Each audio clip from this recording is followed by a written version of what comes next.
Hello everyone, welcome to my YouTube channel, The English Globe. I hope you all are doing great today. Thank you so much for joining us in this new episode of our English Learning Podcast. My name is Adam, and as always, I'm here with my good friend Julia. In this podcast, we talk slowly, clearly, and we use easy words so that English learners, especially beginners like you, can enjoy listening, learn new vocabulary, and also practice understanding real English conversations. We are very happy that you are here with us. Today, we have a very interesting topic to talk about. It is something that almost everyone in the world knows about. It is something you probably use every day or at least have heard of. Yes, we are talking about Facebook. And not just Facebook, we are also talking about the man behind Facebook, the young man who created it and became one of the most famous people in the world. His name is Mark Zuckerberg. Today's podcast is all about the rise of Mark Zuckerberg and the creation of Facebook. Hi everyone, I'm so happy to be here with you again. Thank you, Adam, for that nice introduction. Yes, this is going to be a great episode because Facebook is something that has changed the world. It changed the way people connect with each other. It changed the way we share photos, videos, ideas, and news. And it all started from a very simple idea. Just one person with a dream, a computer, and a little room in a university. Today we want to tell you that story step by step in easy English, so you can enjoy listening, understand the story, and also improve your English while learning about something very real and important in today's world.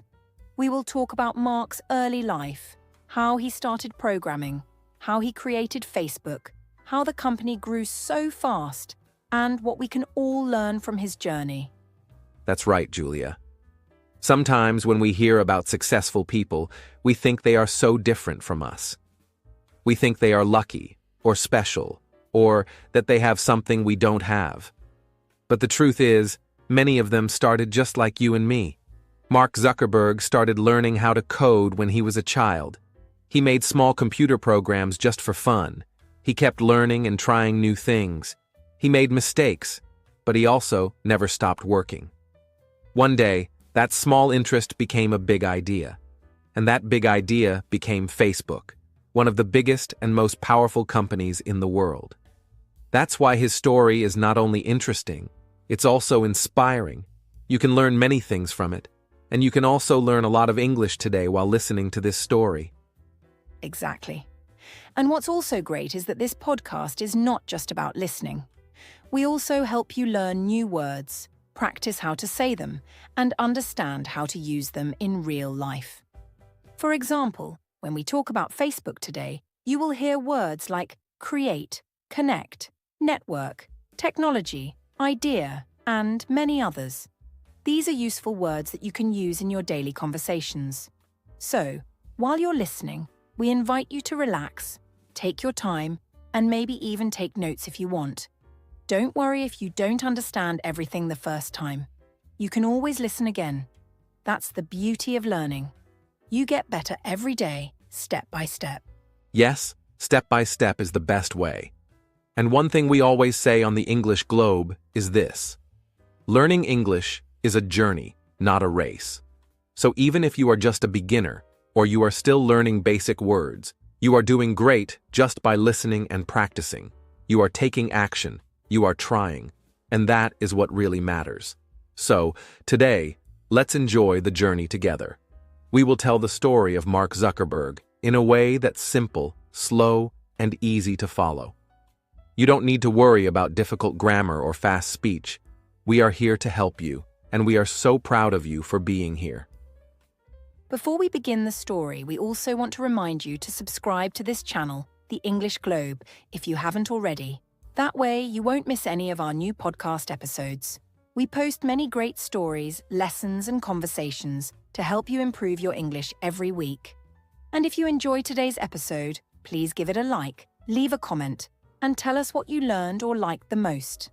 It helps our community grow and helps more English learners like you find this podcast.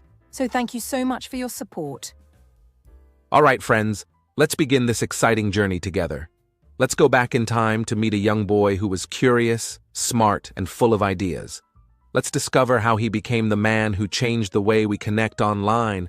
Let's learn about Mark Zuckerberg and how he built Facebook, step by step. Are you ready, Julia? Yes, I'm ready, Adam. And I hope our listeners are ready too. Let's begin with Mark Zuckerberg's early life, where he was born, what kind of child he was, and how his interest in computers started. This is going to be fun and full of useful English. So let's begin. All right, let's begin our story. Let's go back to the beginning, to the early years of Mark Zuckerberg's life. Before Facebook, before Harvard, before he became a billionaire, Mark was just a little boy like any other. He was born on May 14th, 1984, in a small town called White Plains in the state of New York, in the United States of America. He grew up in a nearby village called Dobbs Ferry. It's a quiet and peaceful place where many families live. Mark's family was not poor, and they were not very rich either. They were a normal, happy family. His father's name is Edward Zuckerberg. He is a dentist, which means he helps people take care of their teeth. His mother's name is Karen. She worked as a psychiatrist, a doctor who helps people with their emotions and feelings. So, you can see, Mark grew up in a home where education was important.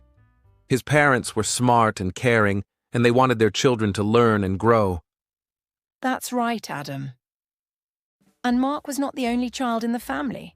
He had 3 sisters, and he was the only boy. His sisters' names are Randy, Donna, and Ariel. They were all very close as a family. Mark was a quiet and curious child. From a young age, he was interested in many things, but one thing he loved the most was computers. When he was just 12 years old, his father gave him a computer, and Mark started learning how to use it. He didn't just play games, he wanted to understand how the computer worked. He wanted to learn how to create things on the computer. So he started learning computer programming, which means writing code to make software, websites, or games.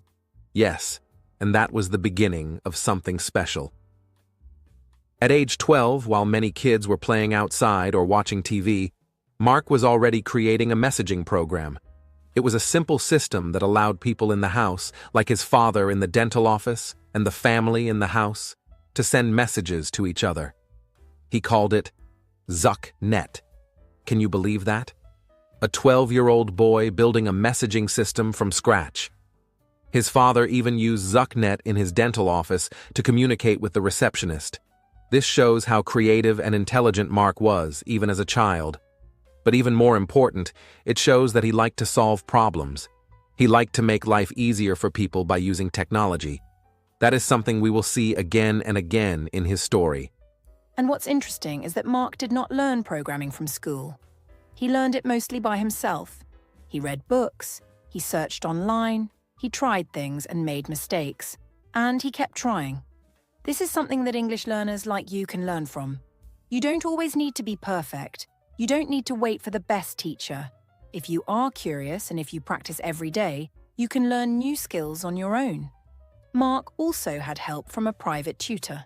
His parents hired a computer teacher to give him extra lessons every week. And even the teacher was surprised. He said that Mark learned so fast, he was sometimes difficult to keep up with. So yes, Mark was smart, but he was also very focused. He spent a lot of time working on his computer projects and getting better every day.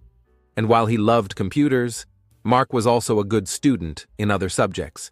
He was good at math, science, and even classical languages like Latin. He went to Ardsley High School first, and then later he transferred to a very famous and private school called Phillips Exeter Academy.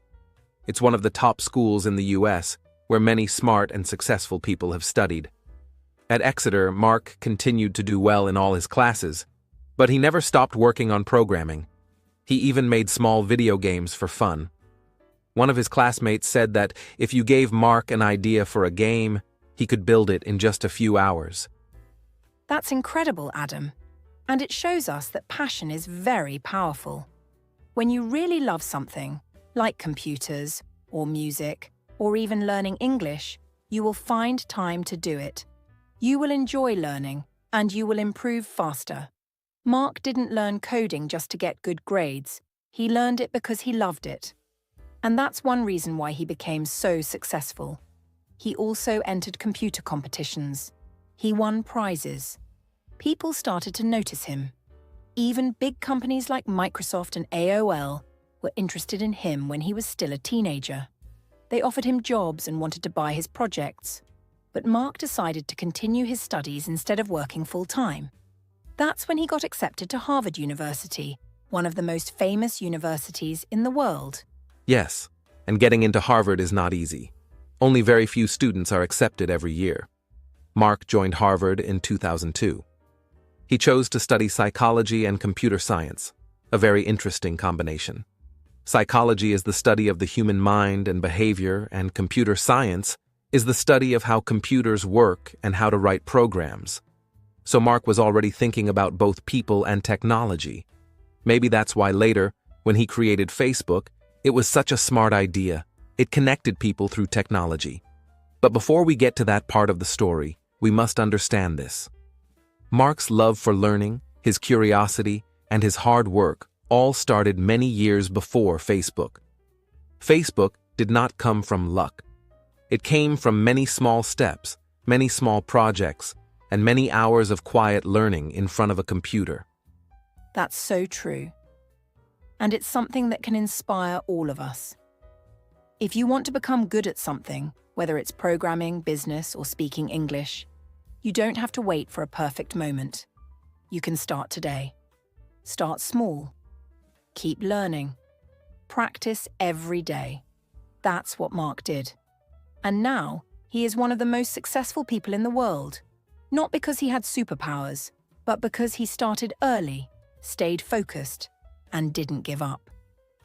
So now that we've learned about his childhood, his family, his love for computers, and his time in school, I think we are ready to talk about the next chapter of his journey, his life at Harvard, and how he came up with the idea that would change the world. Yes, let's do that.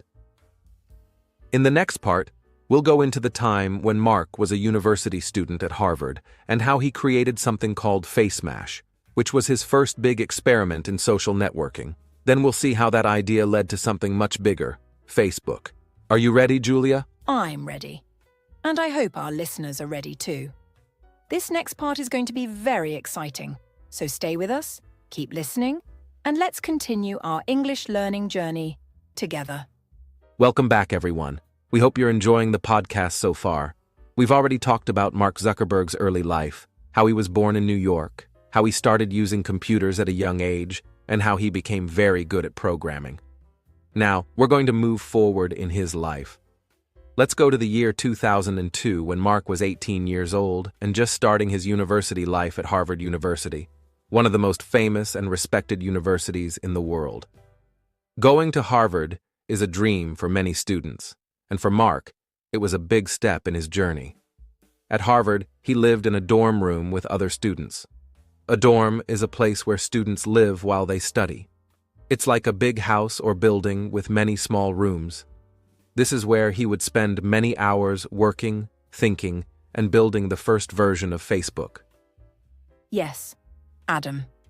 And even though Harvard was full of smart students, Mark was already different from many of them. He didn't just study for exams or read books. He liked to create things. He liked to build programs and test new ideas. He continued to study psychology and computer science, which are two very different but interesting subjects. Psychology helped him understand how people think and feel, and computer science gave him the tools to build systems on a computer.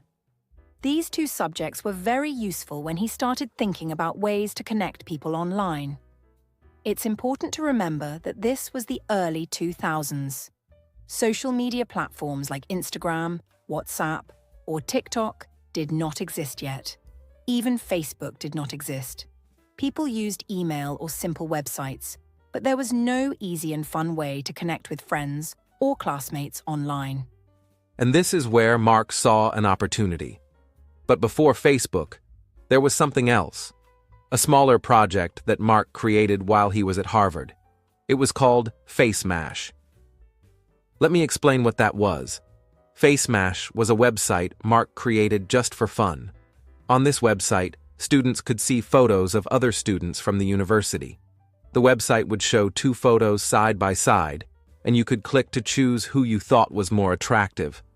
The idea was simple, but it was also a little bit controversial. Mark got the photos from the university's student directories, which are lists with students' names and pictures. He used his coding skills to collect the pictures and build the website. That's right. And FaceMash became popular very quickly. In just a few hours, hundreds of students visited the site and started clicking on the photos. People were curious, and many of them shared the link with others. But soon, there was a problem. Some students were not happy that their pictures were used without permission, and some university leaders were also upset. They said it was not okay to use private photos like that. So, after just a couple of days, Harvard shut down the website. Mark had to apologize, and there were some discussions about whether he broke any rules. But even though FaceMash was taken down, something important happened. It showed Mark that people really wanted to interact online. People liked to click, rate, and see others. This gave him a big idea. Yes, and this is the key moment in the story. Mark realized that students at Harvard, and maybe students everywhere, wanted a better way to connect with each other online. They wanted a place where they could share who they were, what they liked, who their friends were, and what they were doing. There was no easy way to do that at the time. So Mark started thinking, what if there was a website just for students, where they could make a personal profile, share pictures, write what they were interested in, and see profiles of other students? What if this website was only for Harvard students at first, so it felt safe and private? He began working on this idea right away from his small dorm room using his own computer. And this is how Facebook started. At first, it was called the Facebook.com, with the word "the" in the name. Mark chose this name because Harvard already had small printed books with student photos and names. These books were called Facebooks, and they helped students know who their classmates were.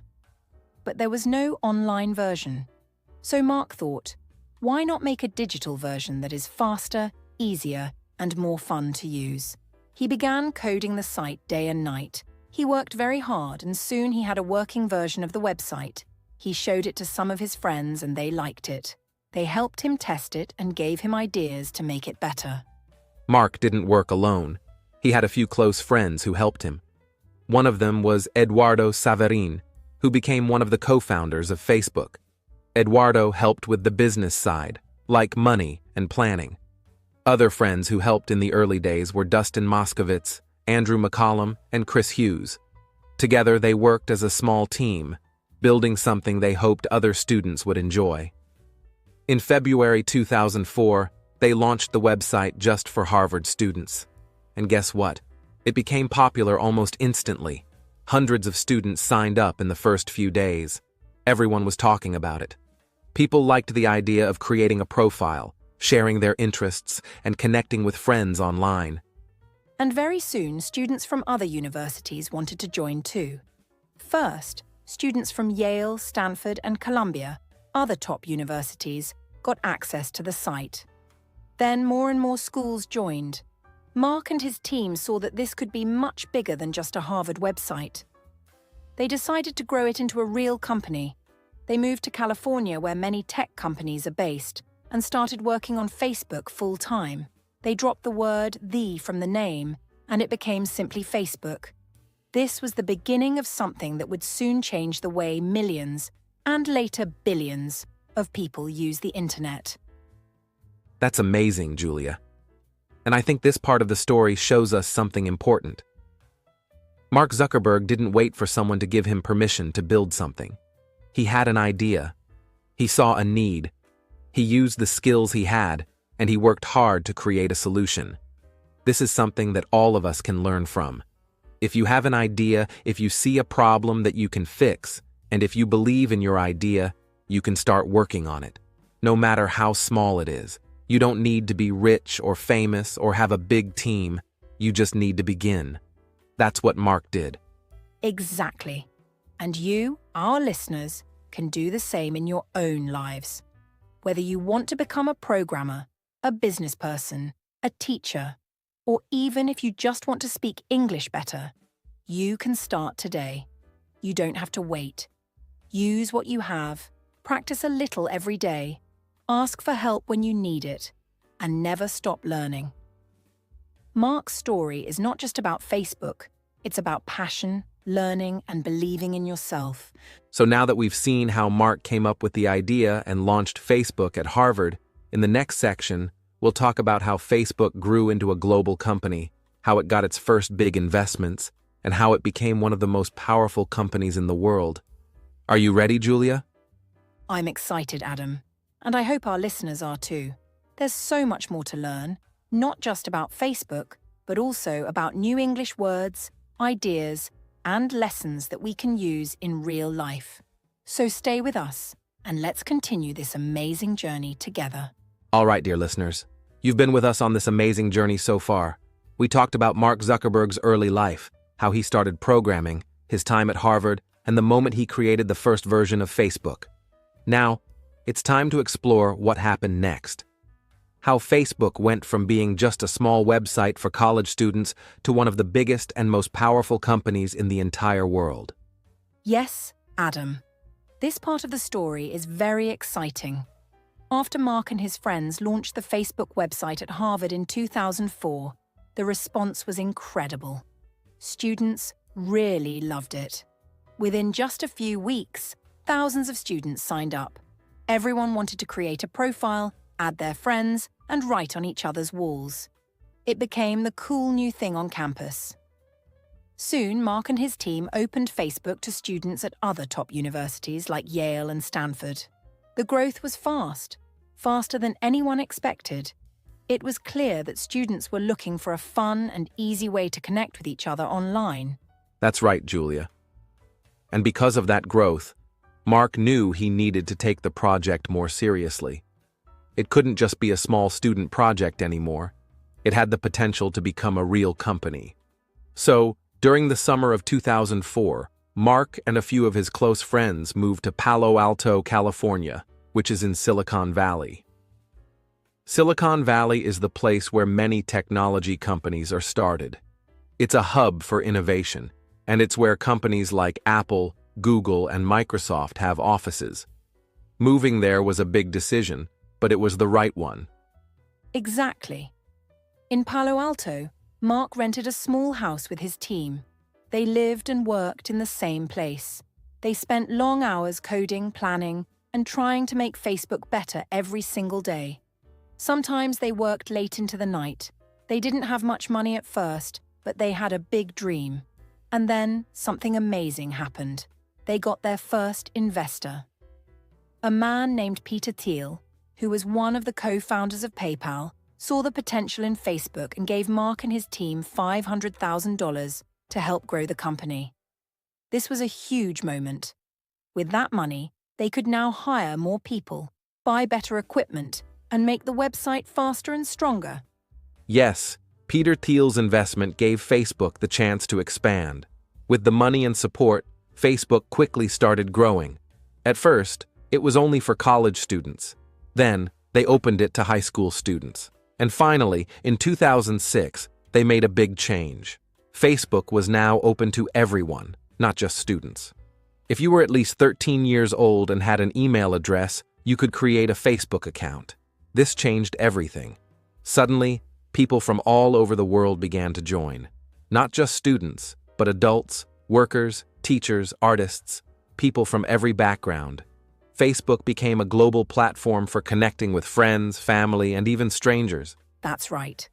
And as more people joined, Facebook kept adding new features. They introduced the news feed, where you could see updates from your friends all in one place. They added photo sharing, so you could post pictures of your life. They also created the like button, which became one of the most famous buttons in the world. When people liked your post, it made you feel good.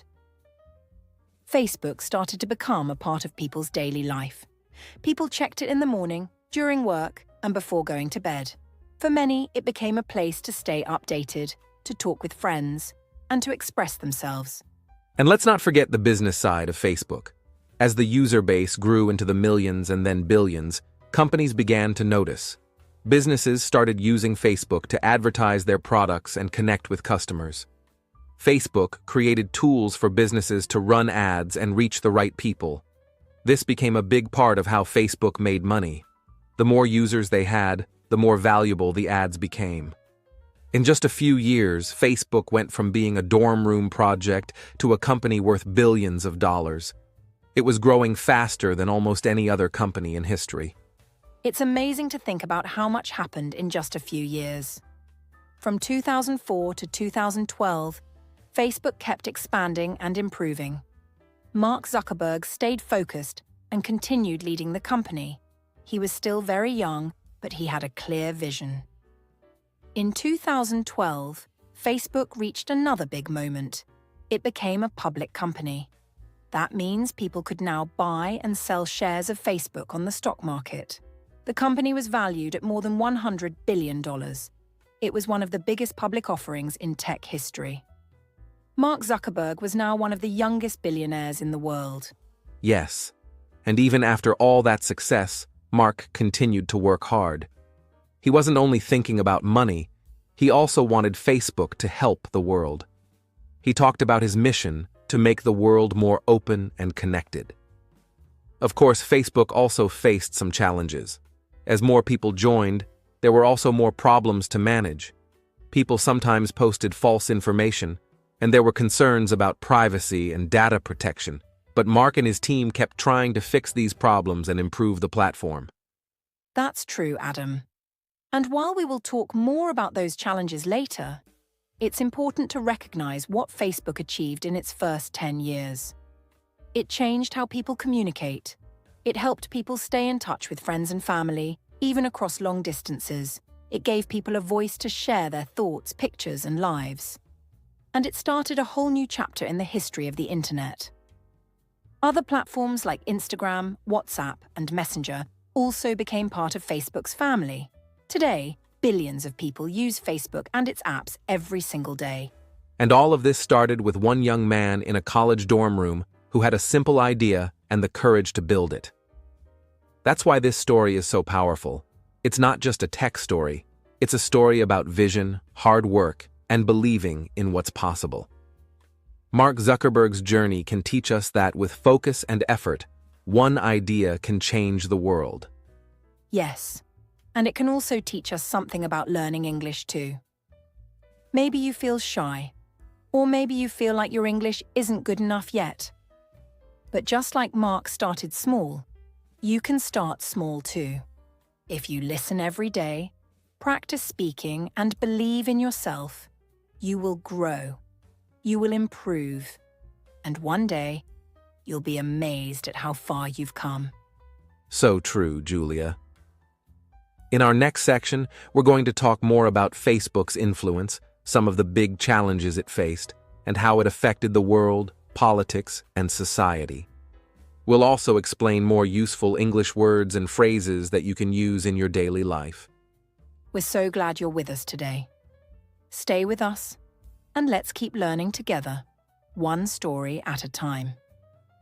Now that we've talked about Facebook's fast growth and success, it's time to explore the other side of the story. As Facebook became more popular and powerful, many people started to ask important questions. They wanted to know how Facebook was using their personal data and whether the platform was safe. You see, when billions of people use one website to share their thoughts, photos, and private information, it becomes a big responsibility. That's a good point, Julia. At first, people were just excited to use Facebook. They were happy to connect with friends and family, to post pictures and to write messages. But later, some people began to feel concerned. They asked, what does Facebook do with our data?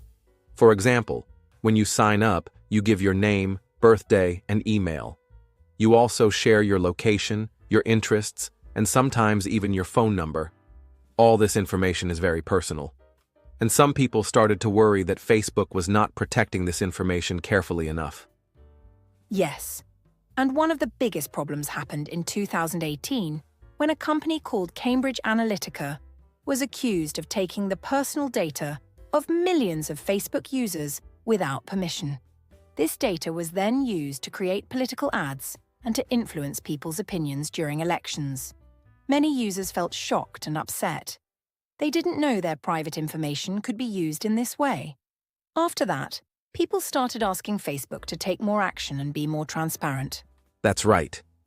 And because of this scandal, Mark Zuckerberg had to speak in front of the United States Congress.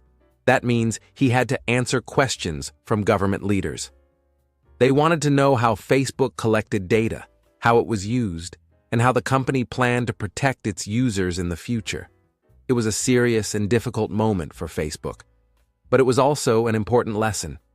It showed that technology companies must follow clear rules, and they must respect the privacy and trust of their users. It also made people think about the power of social media. Facebook doesn't just connect friends. It also influences public opinion, politics, and even culture.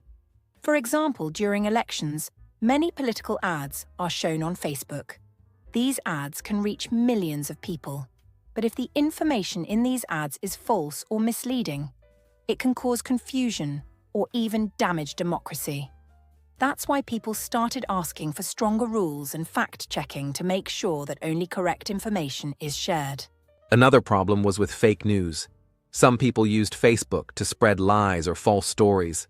These stories looked real, but they were not true. They spread very fast, and many users believed them. This was dangerous, especially during health crises or elections. Facebook had to create special teams to stop fake news and check information. They also worked with fact-checking organizations to label posts that were not true. Yes, and another big issue was mental health. Some people started feeling sad or anxious after using Facebook. They compared their lives to others, thinking, "Why is my life not as perfect as theirs?" But on Facebook, people often post only the good parts of their lives, not the hard parts. This created pressure and stress, especially among young users. Experts said people should be careful and not spend too many hours online. It's important to take breaks and spend time with real people in real life. And of course, there were also cyberbullying and online hate. Some users were bullied or attacked with hurtful messages. Facebook had to create new tools to block and report bad behavior. They also started working with mental health organizations to offer support. Still, managing such a huge platform with billions of users is not easy. Even with rules and systems, problems can still happen. Through all of this, Mark Zuckerberg and his team continued to learn and improve. They made changes to the platform. They added more privacy controls so users could choose who sees their posts. They allowed people to download their data and see what information Facebook had collected. They also gave users more control over their newsfeed. All of these steps were taken to rebuild trust. That's a good way to describe it. Rebuilding trust. Trust is very important. When people use an app or a website every day, they want to feel safe. They want to know that their information is protected. Facebook had to work hard to show people that it cared about their safety and privacy. And this is not just a lesson for Facebook, it's a lesson for all companies in the digital world. We can also connect this idea to learning English. Sometimes we face challenges too. Maybe we make mistakes when we speak, or maybe we don't understand everything at first. But that's okay. What's important is that we keep going, keep learning, and keep improving. Just like Facebook had to face its problems and grow stronger, we also grow stronger when we face our learning challenges. I like that comparison, Julia. Growth is never perfect. Whether it's a company or a language learner, there will always be mistakes and lessons along the way. What matters most is the will to improve and to take responsibility. Mark Zuckerberg faced many difficult situations, but he didn't give up. He stayed focused on the long-term goals. And now Facebook is part of a larger company called Meta. In 2021, Mark announced that Facebook's parent company would be called Meta, and that the future would include something called the metaverse. That's a topic we'll talk about soon. But before we get there, let's pause and review some key words and phrases from this part of the podcast. Great idea. Here are some useful words and phrases from today's conversation. Privacy, the right to keep your personal information safe. Scandal, a situation where something wrong or dishonest becomes public. Data, information collected from users.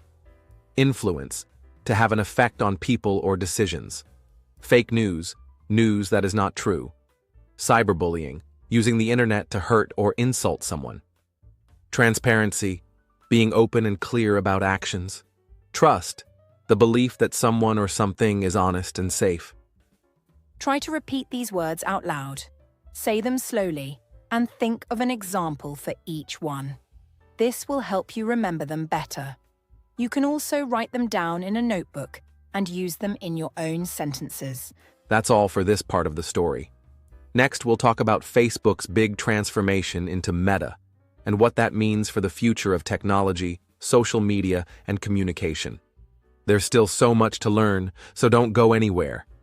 Let's move forward now and talk about the next big step in the Facebook journey.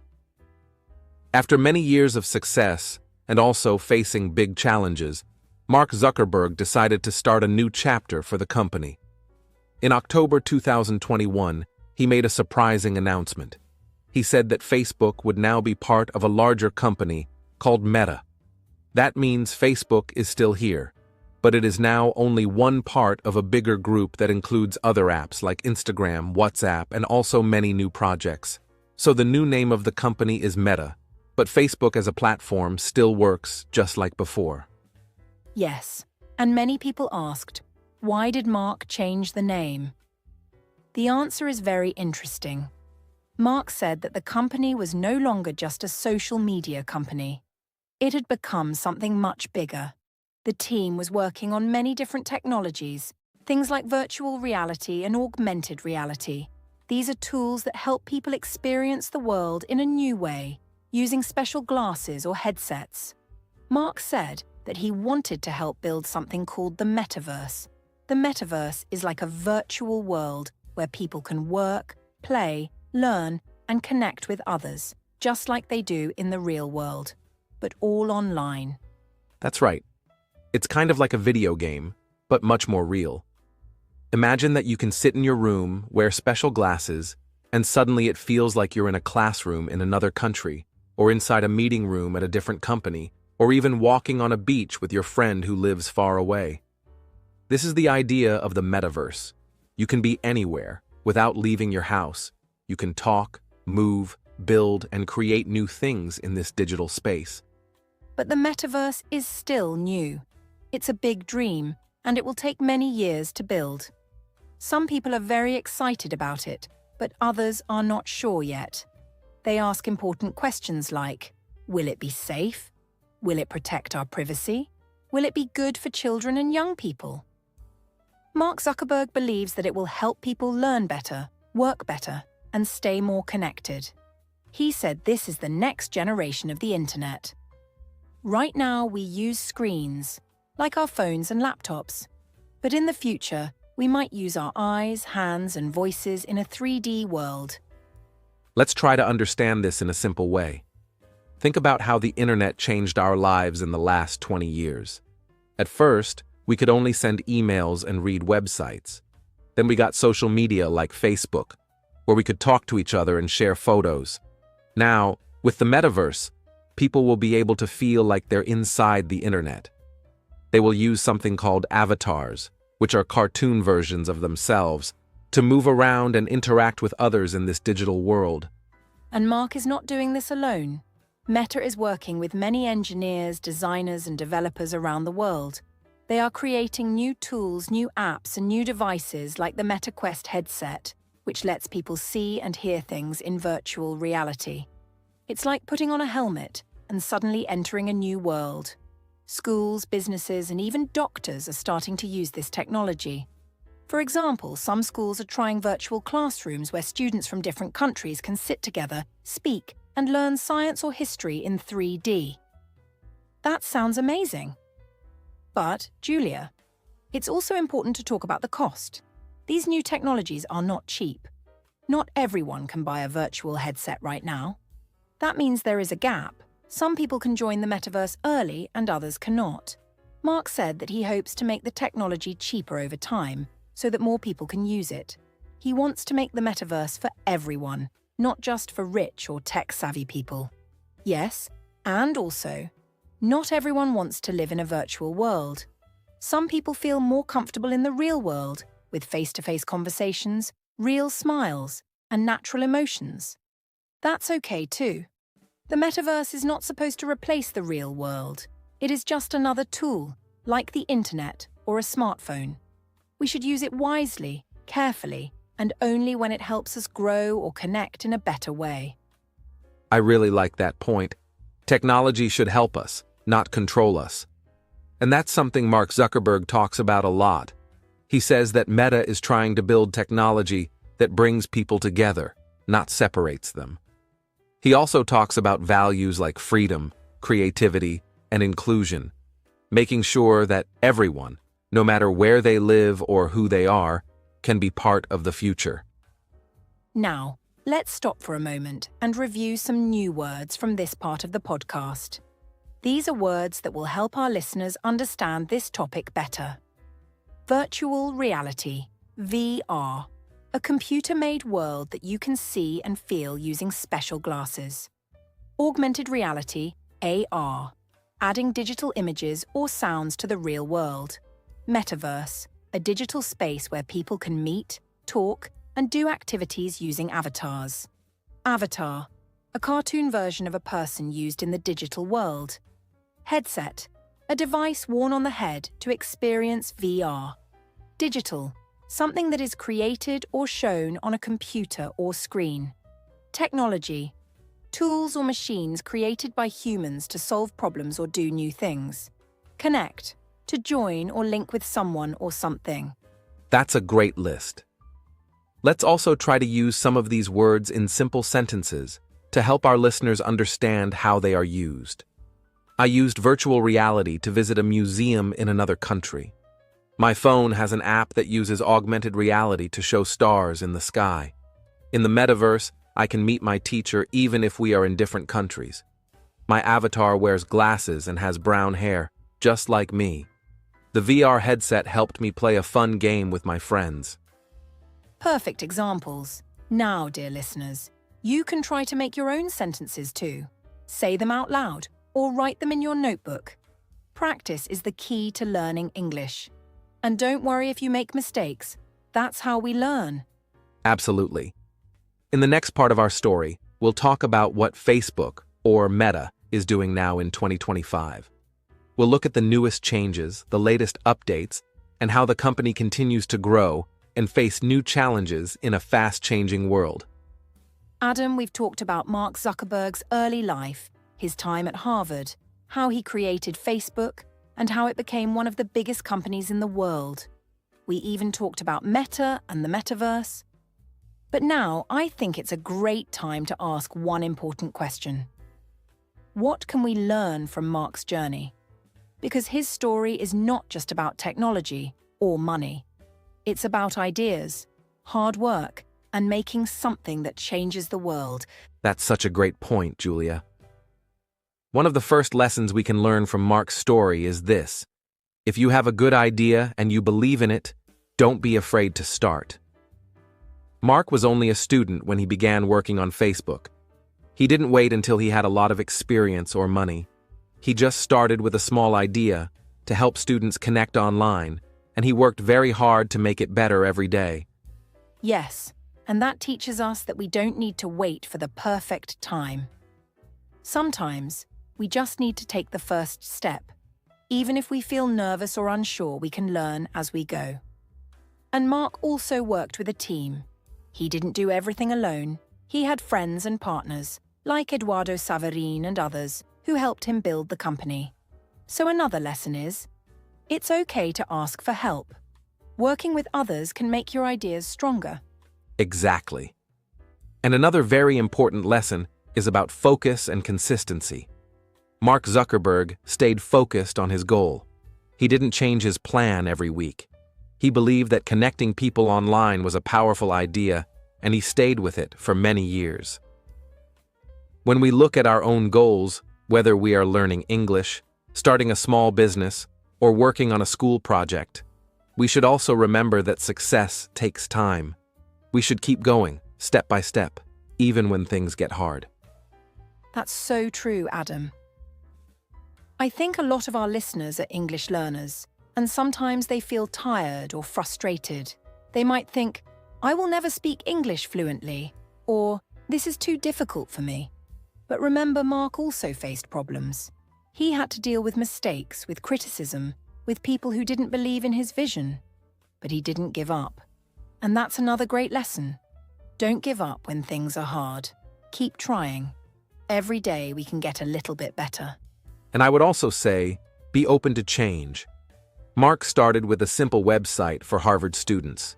But when he saw that people around the world were interested, he changed his plan. He made Facebook bigger. He added new features. He listened to feedback. This shows us that it's okay to change and improve. So if you're learning English and one method doesn't work for you, try another one. If you like stories, listen to podcasts like this. If you like music, sing English songs. If you enjoy writing, keep a daily journal. The important thing is to keep learning. Yes, and Mark also teaches us something about courage. He had to make big decisions. For example, when Facebook became a public company, or when it bought Instagram and WhatsApp, or when it started building the metaverse. These were not easy choices, but he took the risk, and he trusted his team. So the lesson is, sometimes we need to take smart risks if we want to grow. Not everything is safe or simple, but if we stay careful and thoughtful, we can try new things. I also love how Mark stays curious. Even today, after so much success, he is still learning. He reads books, studies new technology, and talks to experts. That reminds me, successful people never stop learning. So no matter your age, no matter your level, you can always improve. You can always grow. Even if you speak just a few words of English now, one day, if you keep practicing, you will speak with confidence. Let's make a short list for our listeners now. These are 5 simple lessons we can learn from Mark Zuckerberg's story. Start small, but start now. Don't wait for the perfect moment. Just begin. Work with others. Teamwork makes your ideas stronger. Stay focused and don't give up. Success takes time and effort. Be open to change. Learn, adapt, and improve as you go. Never stop learning. Stay curious and keep growing every day. What a great list, Julia. Dear listeners, if you remember these lessons and use them in your life, I believe you can achieve great things, not just in learning English, but in anything you choose to do. Just like Mark Zuckerberg started in a small room at Harvard, you can start right now, wherever you are. Your journey begins with a single step. And now, let's review some new vocabulary from this part. We'll say the word, explain what it means in simple English, and give you an example sentence. Consistent. Doing something again and again without stopping. She is consistent in her English practice every day. Feedback, information, or opinions that help you improve. He listened to his teacher's feedback and wrote a better essay. Courage. The ability to do something even if it's scary.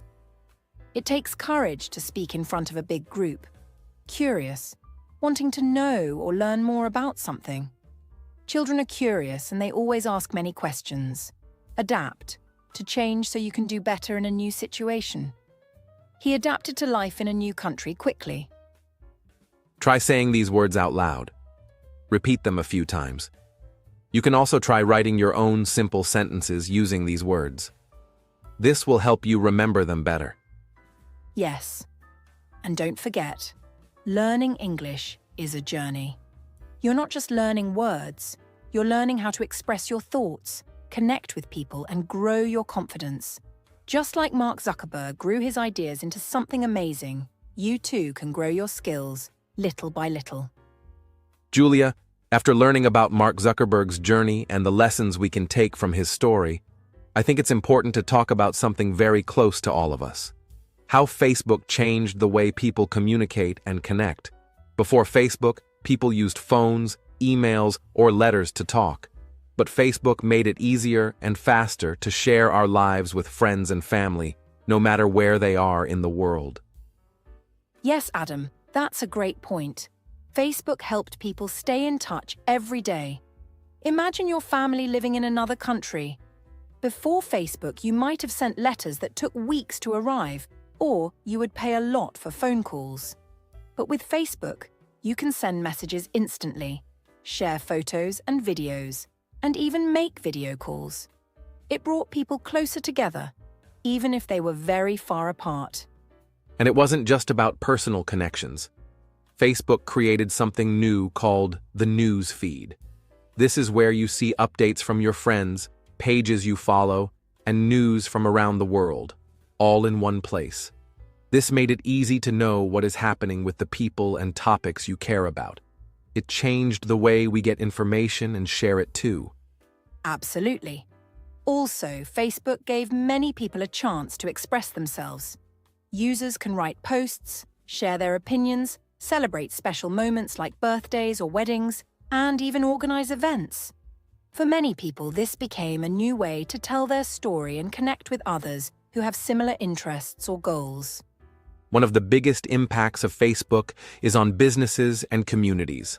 Small companies can now reach customers easily by creating a Facebook page. They can show their products, talk to customers, and grow their business online. This was not easy before. Facebook helped people create new jobs and new opportunities, especially in places where the internet was just starting to grow. That's right, Adam. But it's also important to understand that Facebook has brought new challenges. Because so many people use it every day, sometimes wrong information can spread quickly. This is called fake news. Facebook has worked hard to find ways to stop false information and keep users safe. But it is still a big problem. Yes, and Facebook also raised questions about privacy. When we share so much online, it's important to know who can see our information. Mark Zuckerberg and his team have worked on new rules and settings to help users control their privacy, but it is always good for everyone to be careful about what they share. Exactly. So, dear listeners, the story of Facebook is not just about a website or an app. It's about how technology changes the way we live, learn, work, and connect. It shows us that communication is powerful.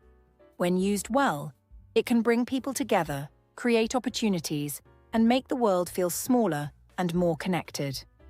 Before we finish this part, let's review some new words we used here. Newsfeed, a list of updates from friends and pages on Facebook. Express, to share your thoughts or feelings.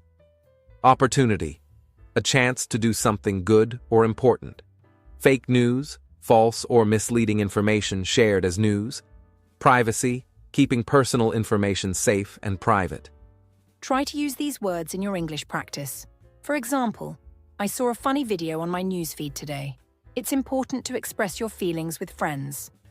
Learning English gives you many new opportunities. Be careful of fake news on social media.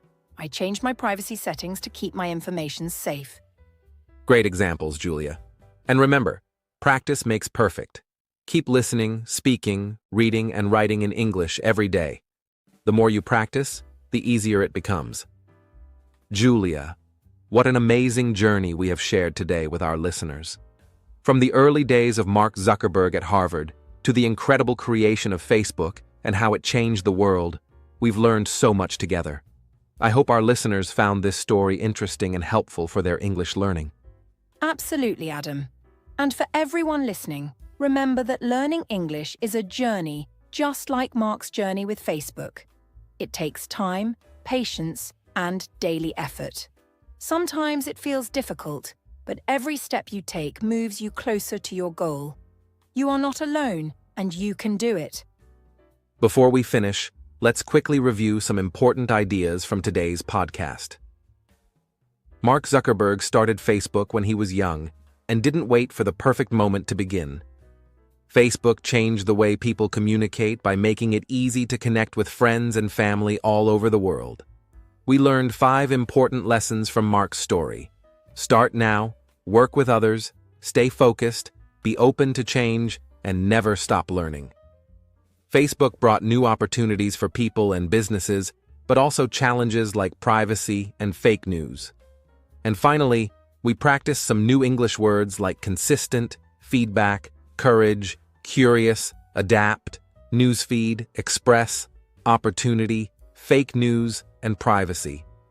If you want, you can listen to this episode again to practice these words and ideas. Repeating helps you remember better. Also, try to speak these sentences out loud and write your own examples. The more you use English, the easier it becomes. Thank you so much for spending your time with us today on the English Globe. We are proud of each one of you who is working hard to learn English. Keep going, keep practicing, and remember, every small step counts. Your English will improve day by day. Yes! And don't forget to subscribe to our channel so you won't miss our next episodes with more interesting stories and useful English lessons. If you enjoyed this podcast, please like, share, and leave a comment. We love hearing from you. We wish you all the best on your English learning journey. Until next time, keep learning, keep smiling, and stay curious. Goodbye, everyone. Goodbye. See you soon.